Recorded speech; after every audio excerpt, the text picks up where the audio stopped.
31 जुलाई 2024 की रात करीब 2 बजे ईरान की राजधानी तेहरान में ईरानी सेना के एक वीवीआईपी गेस्ट हाउस में धमाके की वजह से हमास के मुखिया इस्माइल हानिया की मौत हो गई थी और इस हमले के बाद से ही ईरान के supreme leader Ayatollah Ali Khamenei ने इजराइल से कह दिया है कि वो इसका बदला जरूर लेंगे। लेकिन अब सवाल ये उठ रहा है कि आखिर ईरान इजराइल से किस तरह का बदला लेगा और वो इजराइल पर कब अटैक करेगा। तो आपको बता दें कि इसको लेकर इजरायली मीडिया ने एक चौंकाने वाला खुलासा किया है। इजरायली मीडिया का कहना है कि 1 अप्रैल 2024 को सीरिया की राजधानी दमिश्क में ईरानी दूतावास के परिसर पर एयर स्ट्राइक हुई थी, जिसमें IRGC के कुछ फोर्स के मुखिया मोहम्मद रेजा जाहिदी की मौत हो गई थी और इसके बाद ईरान ने इजराइल पर 13 अप्रैल 2024 को करीब 350 से ज्यादा रॉकेट, मिसाइल और ड्रोन फायर किए थे। लेकिन अब हानिया की मौत का बदला लेने के लिए ईरान अब बिल्कुल हटकर हमला कर सकता है।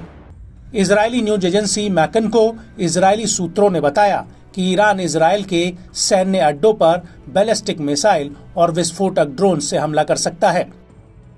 सूत्रों का कहना है कि आने वाले कुछ ही दिनों में या फिर इसी हफ्ते के अंत में ईरान हमला कर सकता है। वहीं दूसरी तरफ इजराइल के प्रधानमंत्री बेंजामिन नेतन्याहू का भी इस पर बयान आ गया है। नेतन्याहू ने साफ कर दिया है कि इजराइल हर हालातों के लिए तैयार है।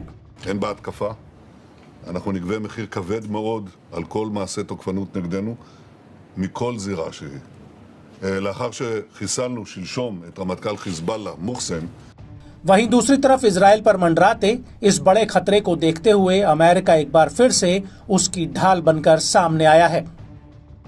अमेरिकी राष्ट्रपति जो बाइडेन ने साफ कह दिया है कि अगर ईरान इजराइल के ऊपर हमला करता है तो अमेरिका उसकी रक्षा करेगा। दरअसल इजरायली पीएम बेंजामिन नेतन्याहू ने अमेरिकी राष्ट्रपति जो बाइडेन से फोन पर बात की है, जिसमें बाइडेन ने नेतन्याहू से फिर कहा है कि वो इजराइल को ईरान से हर खतरे से बचाएंगे। यहां तक कि दोनों नेताओं के बीच ईरान से संभावित बैलिस्टिक मिसाइलों और ड्रोन हमलों से बचाव के लिए नई अमेरिकी सैन्य तैनाती पर भी बातचीत हुई है।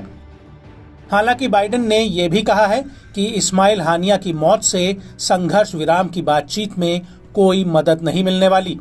आपको बता दें कि दोनों नेताओं के बीच ये बातचीत ऐसे समय पर हुई है जब इजराइल ईरान के संभावित हमले को रोकने के लिए स्थानीय और अंतर्राष्ट्रीय गठबंधन को अंतिम रूप दे रहा है।